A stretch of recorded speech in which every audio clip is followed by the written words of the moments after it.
This episode is brought to you by the Sasquatch Flag Company. The Sasquatch Flag Company is a family-owned business in New England that builds hand-carved American flags from seasoned white pine. Each flag is hand-built and each star on the flag is hand-hammered and chiseled. No two flags are alike.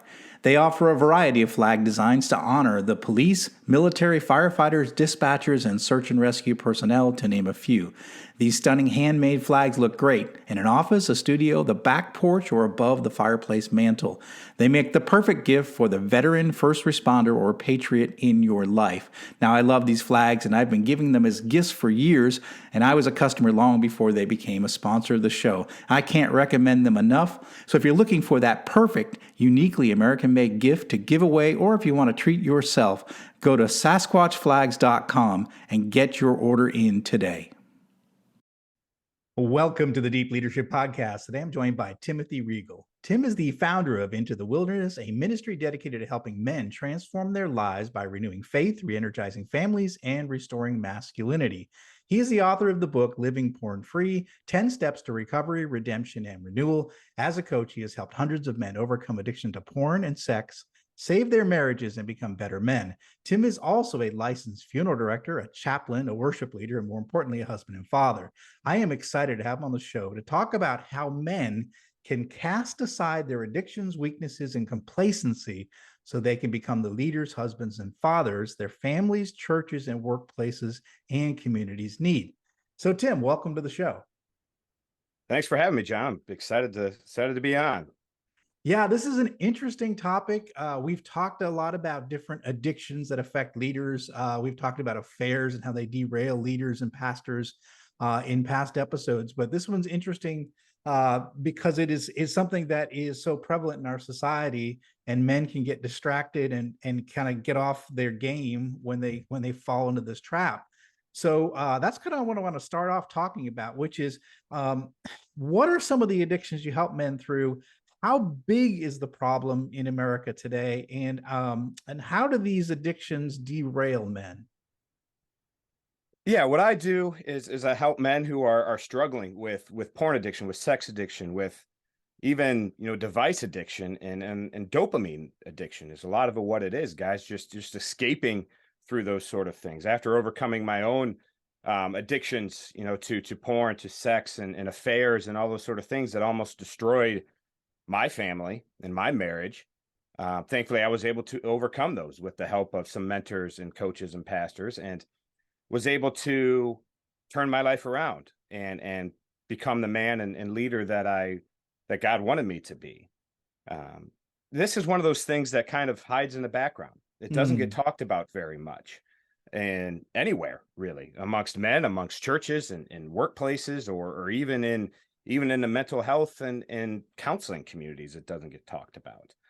But it's kind of slowly eating men away from the inside.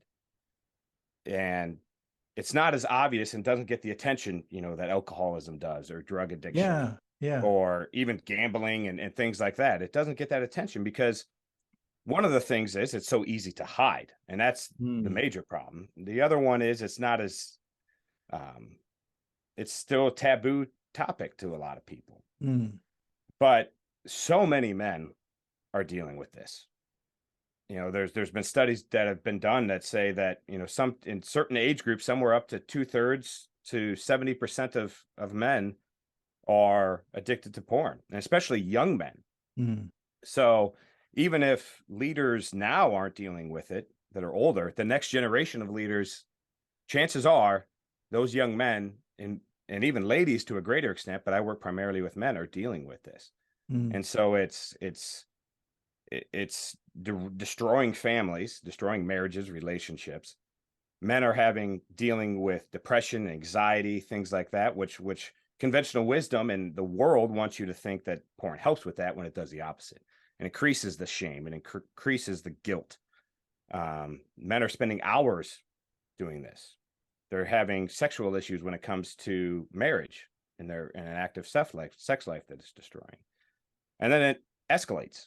It's not just porn. It escalates into, affairs and all those other sort of things. And you've heard of men who have lost their careers, lost their jobs, lost everything over it because they ended up watching porn at work, Mm, or it escalated into an affair with a coworker or something like that, and it yeah. destroys. I mean, across the board, it just destroys everything. But it does that kind of silently from the inside out. Why do you think it's interesting that we talk about alcoholism or addiction to gambling or other vices sort of more openly? Hmm. And we even talk about affairs. If you watch any movie or any TV show, there's always some sort of an affair happening, and that always Right. ends up. But it seems as if that porn is something that is taboo to talk about. Nobody Hmm. talks about it, unless you go to maybe a church where that's an active, discussion and concern, Hmm. and they're making sure that's out in front, but you'd never hear it in polite society. It's something that's prevalent in our culture, but nobody talks about. Right. Yeah. And even, you mentioned churches. Churches haven't done a good job at dealing with this either. True. That is true. And, Yeah. and Yeah. maybe it's a little bit more openly discussed than obviously in a workplace. But it still is, yeah, it's still a taboo nature to it. And I think Yeah. that's because of first of all, it's a sexual thing, and it's not um, I don't know what the right word would be, but it's not, you talk about affairs and stuff like they show on TV shows, Yeah. and it's Yeah. all dramatized and it's fun and exciting. There's nothing fun and exciting about this. It's you sitting alone watching other people have sex, Yeah. Yeah. So that's probably why you know, it's and such a taboo right, topic. Yeah, because right, it's like you said, it's a private thing, and it's not as public as like an affair or something like that. But it does, as you said, can derail careers, can ruin marriages, can really affect your life, and distract you from being the best man you can possibly be. And I think that's the big thing there. One of the things I was going to ask you is, what are some signs that a person, leader, or someone in that, in a family, how can they tell if they have a problem? What are some signs sure. that they're having a problem? Sure. So one of the biggest problems is there aren't a lot of outward signs. It's Okay. not like other addictions where, if somebody's a major alcoholic, the people around them are going to know. Yeah. Yeah. You this can be hidden for years, and you've heard of major leaders who have been brought down by this. Hmm. So, but as far as the individual person, a lot of guys will recognize, hey, I'm spending hours doing this, Yeah. and it's like every day. I Yeah. work with men who are watching porn 3-4 times a day. Oh, wow. So they're spending all their time doing this. They might have an issue with performance in the bedroom with their wives, that they're so ingrained to watching porn that they can't actually have real sex with their wife or with their girlfriend. Hmm. The One of the biggest things is the shame that comes along with it. They do this and then they're like, oh, man, I'm this is terrible. Why am I doing this? What's wrong with me? And Hmm. like, this is dumb. I just wasted all this time doing this. I feel like crap, you know, but it perpetuates a cycle. So they'll feel like crap. So they go to porn because they think it'll make them feel better, but then it makes them feel worse. And then it just perpetuates this inevitable cycle. Yeah. Um, Yeah. Is it that it's interesting to think about, because I because you and I know a lot of guys that have gone, they don't drink anymore, so they've gone right, sober because they had a problem with alcohol, right? They were addicted to, whenever they're around alcohol, they overdid it, right? right. And it derailed them into who they were supposed to be, and so they went sober, right? I drink alcohol. I've never had a problem with any addiction to it or any, I enjoy it, but I don't really abuse it. And it's just like that's the way it is with everything in my life. Like, I Sure. don't I've gone to Vegas, I've pulled a handle or two on a slot machine, but it's not anything, it's not exciting to me, so I'm like, whatever, it's no big deal. Like, I don't. So do some men have more of an addictive personality, that this dopamine cycle that they get into, and so how can they recognize when they have a personality that may be addictive to certain, like these dopamine cycles? How can they recognize that? Yeah. And I think, yeah, a lot of men are just naturally more predisposed to addictive type of behaviors and compulsive behaviors. Um,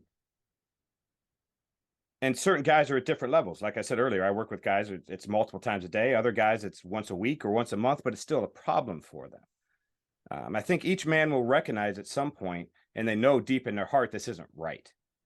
Yeah. And then they start seeing these things. What is this? This isn't adding anything to my life. It's Yeah. taking away things from my life. I argue with a lot of people.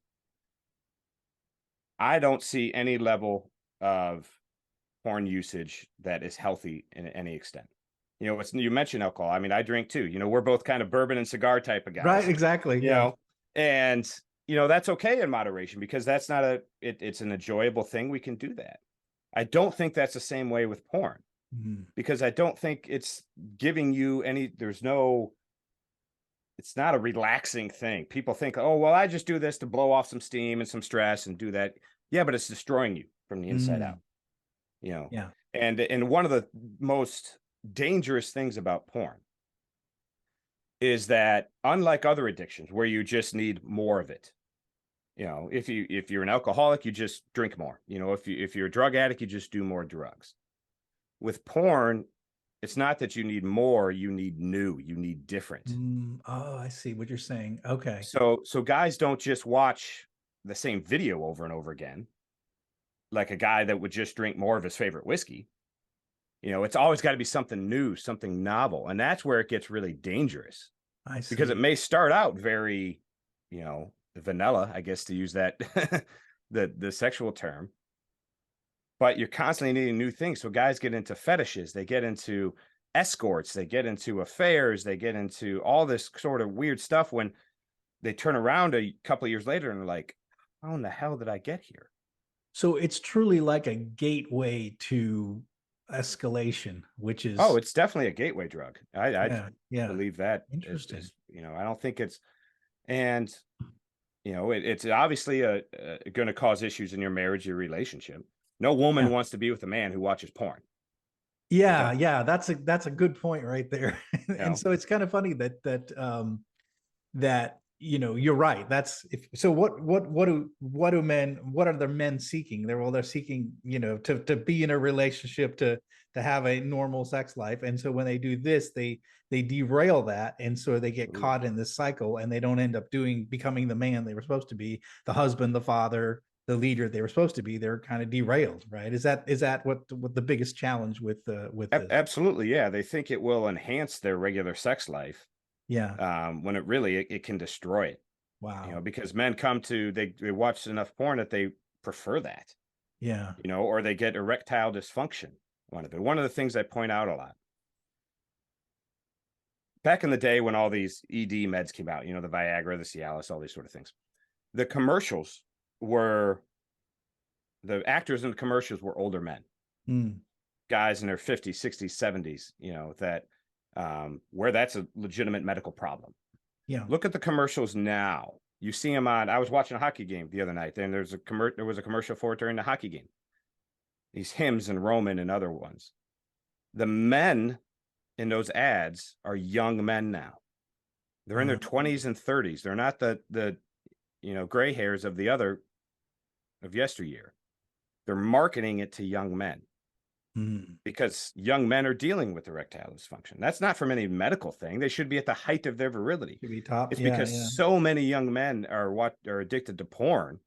Mm. They're destroying their ability to perform, and they're literally emasculating themselves. So how do you help men break free from these addictions? Mm-hmm. So I focus on two main things: habits and heart.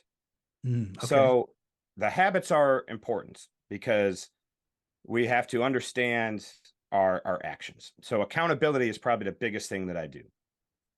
People come to me, I keep them accountable. They check in with me, they let me know what's going on. I check in with them. I give them support, encouragement, guidance. I may give them a swift kick in the ass every once in a while too. Accountability, building routines is very important. Understanding our triggers. So if there's a time when someone is more likely to act out, for me, it was late at night. My wife and kids are in bed. I'm downstairs watching TV. That was a vulnerable time for me. So I had to build routines that completely took away that vulnerable opportunity. Journaling is huge for me. Guys kind of just tracking their progress, being able to understand and do the self analysis to understand where they're at. Um, Different things like that are habitual things. Working out, staying active, finding other ways to relieve stress and tension. But the problem is most guys stop there. They treat it like it's just a bad habit.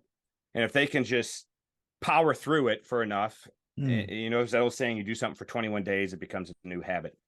If you can just power through it enough, that eventually it'll just go away.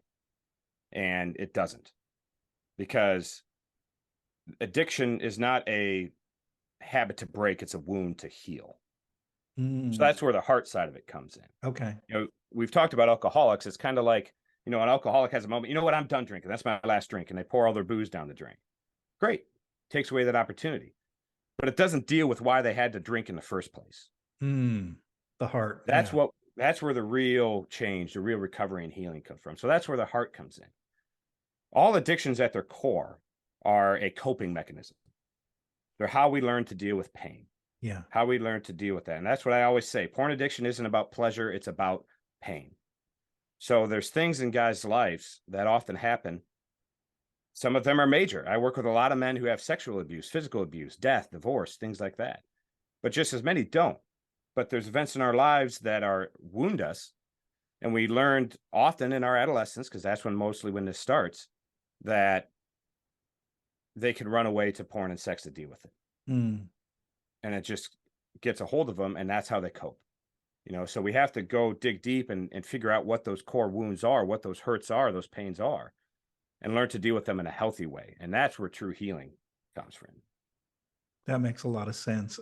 You're a chaplain, a worship Hmm. leader, and I was just curious, how much does your faith play into um, your desire to help men and your desire to become the best man, husband, leader Right. that you can possibly? How much does faith play into your life? It's everything. I mean, my faith is the guidepost for everything that I do in my life. It's not just a part of my life; it is my life. The Bible is the example of everything that we need. So when I'm helping other men, it's because God put me through this, and this is my mission. This is my mission field. He said, "This is the path you took. You're going to learn from this, and you're going to be able to help others do that." Mm, And it's not that I'm just a stuck up, prudish Christian that doesn't want people to have fun. No, I've already gone over all these terrible things that porn yeah, does to you. yeah, It's yeah, not a religious issue, you yeah. know, but your faith will help you through it. God will give us the strength. God will help us heal those wounds. God will give us a way out. He will guide us. He will teach us. He will love and support us, encourage us, and forgive us. A lot of these guys and myself have done horrendous things. I've been unfaithful to my wife. I've had to sit there with my kids and talk to them about what I was doing. You know, the Lord forgives us for all of that. We're never too broken. We're never too damaged. We're never too far gone. And so that's where my faith comes in. And it gives me that strength and that forgiveness. And it's also like I said, it's a guidepost. We hear a lot in kind of the Twitter world and all those things about all kind of your traditional masculinity and all those types of things. And we talk about that a lot in the fraternity of excellence that we're a part of as well. But traditional masculinity doesn't work because it's traditional. It works because it's biblical. Mm, Everything okay. that we talk about, men being the rock, being the leaders in their families, in their churches, in their communities. Yes, that's traditional, but that works because that's God's plan for men. And that's Mm, how God designed men for men to be. So that's where the faith comes in. It's my guidepost for everything that I do and am. mm. And anything it's interesting because that we're talking about porn addiction and Hmm. just in anything in your life, anything that takes you off point, anything that can distract you from your Sure. mission and what you were meant to be. We often talk about a North Star, that most leaders have a North Star that's guiding them. Like I want, like for me, for most of my corporate career, it was turning around struggling manufacturing plants. That was my North Star. Everything I was doing was focused on that. But anything that could sideline me from that can prevent me from doing my what I was put on earth to do. And I Sure. think that's a big part of it is, I mean, with my faith and what I believe is that we're put on earth for a purpose. God's, we're part of his master plan, and we're trying to do what we've been specifically designed to do. And anything that derails us, like addictions or what have you, take us away from our mission. It derails us and puts us on the sideline. And he doesn't want us on the sideline. He wants us in the game. And we as Right. leaders need to be in the game doing our thing that is our North Star. And if anything like this can distract us, it's going to take us off the game. And that's problematic, because then we can't do what we were put on earth to do. Right. And if a man can't lead himself, how is he ever going to lead others? Yes. And that's what a lot of this is. Men are giving into compulsion or giving into addiction. They're not dealing with the real issues and leading themselves. Say, hey, this is a problem. I need to fix this. Yeah. And if you're not able to master yourself and lead yourself and have not just self-control, but understand who you truly are and not run away from the issues, like the same a leader in a workplace, if they're just sweeping things under the rug and not dealing with them, they're going to be problems later on. Well, the same thing with the men I deal with. They're doing the same thing, sweeping these problems under the rug, not dealing with the real issues, and it causes problems. I talk about it a lot in my books. I was trained as a firefighter in the Navy. We were taught to run towards the fire, and Exactly. so many people, so many leaders I see do exactly what you just said, is that there's a fire burning somewhere and they ignore it, and they just said it's Right. okay, it's fine. And then it ends up starting with a spark and then a smolder, and then it turns into a bigger fire, and then suddenly their career is derailed, their life is derailed, their marriage is derailed. So you're saying run to the fire, put that out. Don't even give it a window into your life. Exactly. Yeah. Yeah. One of the things I was curious about is that you're a leader in both work and in your church functions, in what you do, helping men. Um, One of the things I always think is very interesting is and also you're also a leader in your community, is Right. your leadership approach, especially around leading volunteers, because I always think Hmm. that's one of the most difficult things that we can do as leaders. That's why I always think that pastors have the hardest leadership job of any leadership job, Yeah. because you're leading an army of pure volunteers. So just curious to know your approach towards leadership, and how you come at it from your perspective. Right. The best example I ever had of that was my dad. My Mm. dad was a pastor for 50 years. I grew up in a pastor's home, grew up next door to the church all the time. And so he was just a perfect example of spiritual and church leadership that I've ever seen. And the most important thing that he did, I think, and that I've learned and applied to my situations, is to always keep the purpose in front of us. Mm. And especially in church leadership and volunteer leadership, keep the purpose in front of you. What are you doing and why are you doing it? In church, we're honoring God, we're serving God, and we're serving other Christians and other believers. Mm. It's not about, especially with me, where I was a worship leader, and I come from, I'm a punk rock guy. I played in punk rock bands for years. So for me, the performance, I wanted to be a performer because that's what I did for a long time. And I couldn't allow that because that's not what I'm here for. I'm here to Yeah. to worship God. And so it's not about putting on a show. It's not about us. It's not about glorifying ourselves. It's about serving God. And I think the more we keep that in focus, even outside of a church, if you're doing a volunteer organization, a community group or something like that, I'm also involved with the Masonic Lodge in my town. And, kind of the same thing. The Masonic Lodge is the mission of the Masonic Lodge is to take good men and make them better. Mm. And that's what we do. We bring men together and we teach them and instruct them. And we do community events, we do charity work, we do all those sorts of things. And that's the mission and the purpose.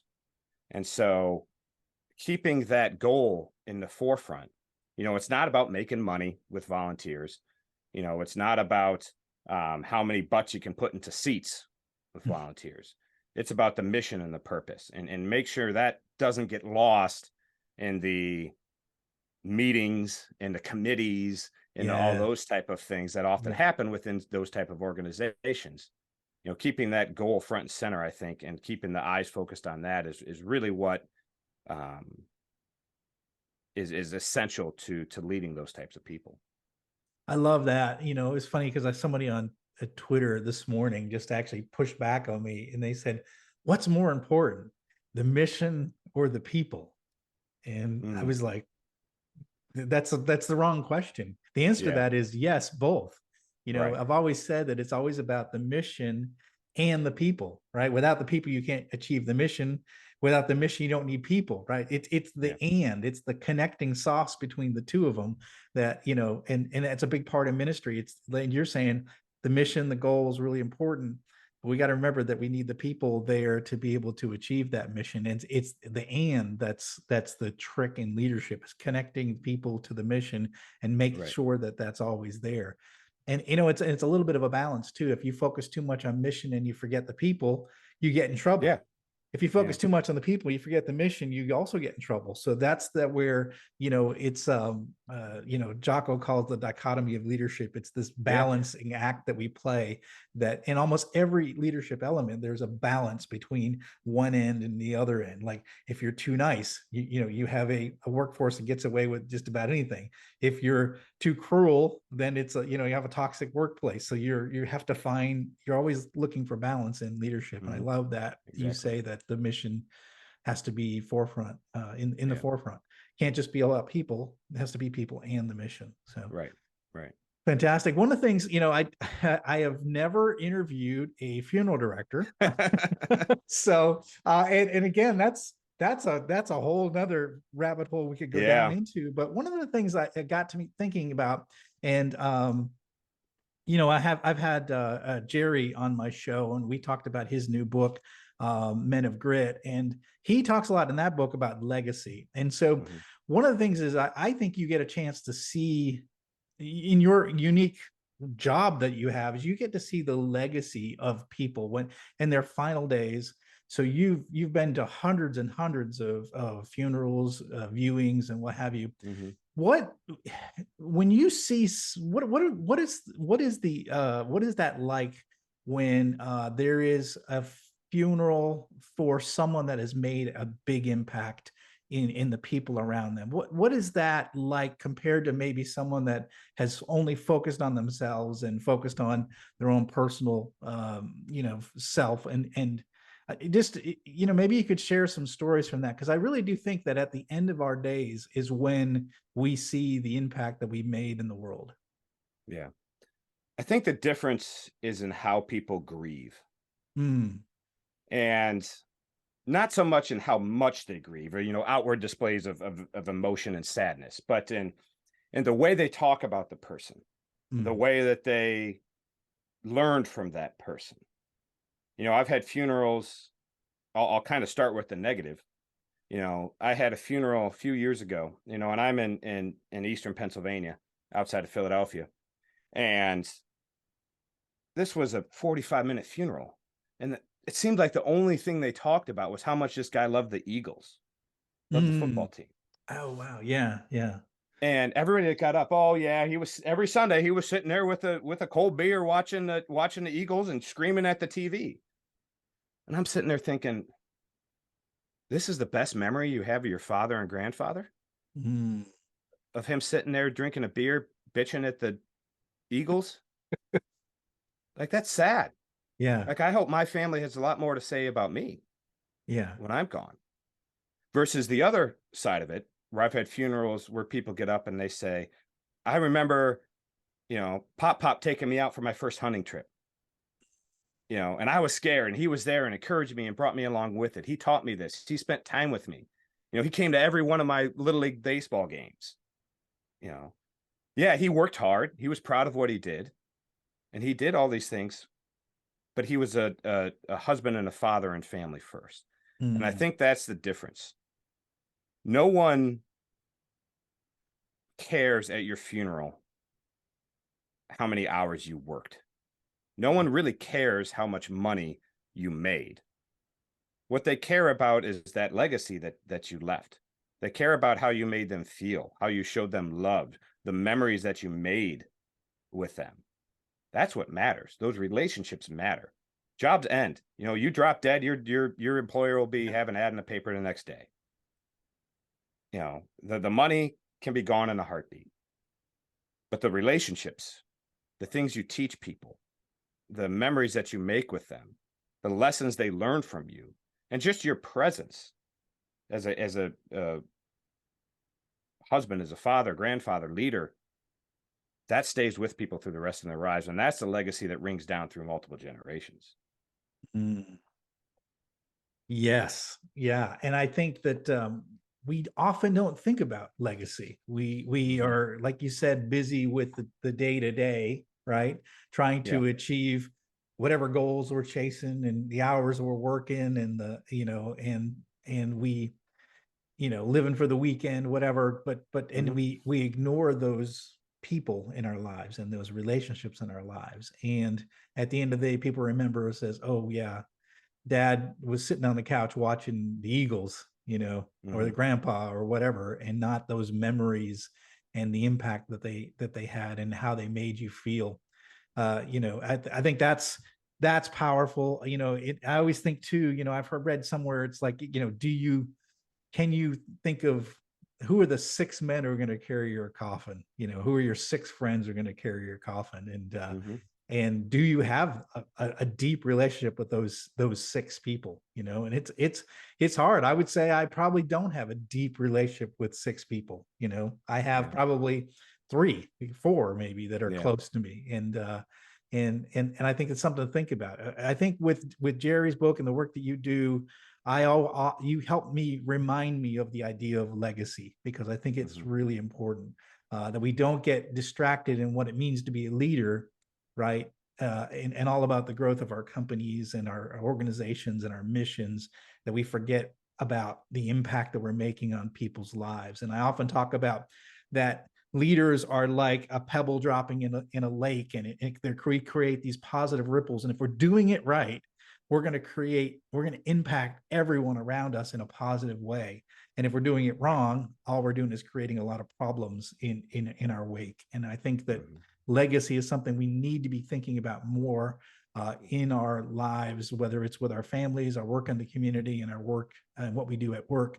Legacy has to be a big part of it. And I think you have a unique perspective because you get the chance to see, Yeah. that end of life celebration more than most people do. So that's an Yeah. interesting perspective. Um, we've had a good discussion. We've talked about a lot of things Sure. that relate to, things that can derail you from your mission and become a better leader, better husband, better father. What are some final messages you want to leave with our audience today? My message is always this, that there is always hope for you. Mm, You're never too far broken. You've never made too many mistakes. You're never too sinful or too shameful or to any of those things to find healing, to find restoration, and to become the man that and leader that you're meant to be. So many people I work with think that I'm just broken. I'm mm, messed up. I don't deserve happiness. I don't deserve any of this. I'm just a piece of crap. And that's not true. There's always hope. I thought I was far too far gone for many years too when I was in my addiction. You know what? I'm just, this is too hard.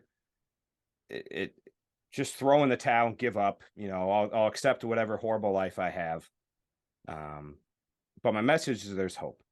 I overcame this. I turned my life around. I saved my marriage, saved my family. The Lord forgave me and brought me through redemption into serving Him and honoring Him. So don't give up. No matter what you're facing, whether you're facing addiction, whether you're facing, crises in your life, and it seems like the world around you is falling apart, there's always hope, and never give up, and keep fighting. And if you need help, reach out for help. Don't try to fight the battle alone. These things we do, it seems like it's a solo thing and it's a shameful thing and you want to keep it hidden. But you need help and you need guidance. And so reach out for help and get the help that you need. Well, fantastic. That's a great segue. How can people find out more about you and what you do to help your book and just you, your book, and the services you provide? Yeah, the book that I wrote is conveniently right over my shoulder, just like yours. It's Living Porn Free: 10 Steps to Recovery, Redemption, and Renewal, and that's my guidepost for helping men overcome porn and sexual addiction. Best place to find me is online, social media, Twitter at Timothy Reigle, Instagram's the same, and my website is just my name, timothyreigle.com. All right, great. We're going to put links in the show notes for those resources. And again, man, this is primarily a message to you if you are struggling with this addiction and dealing with, porn or sexual addiction.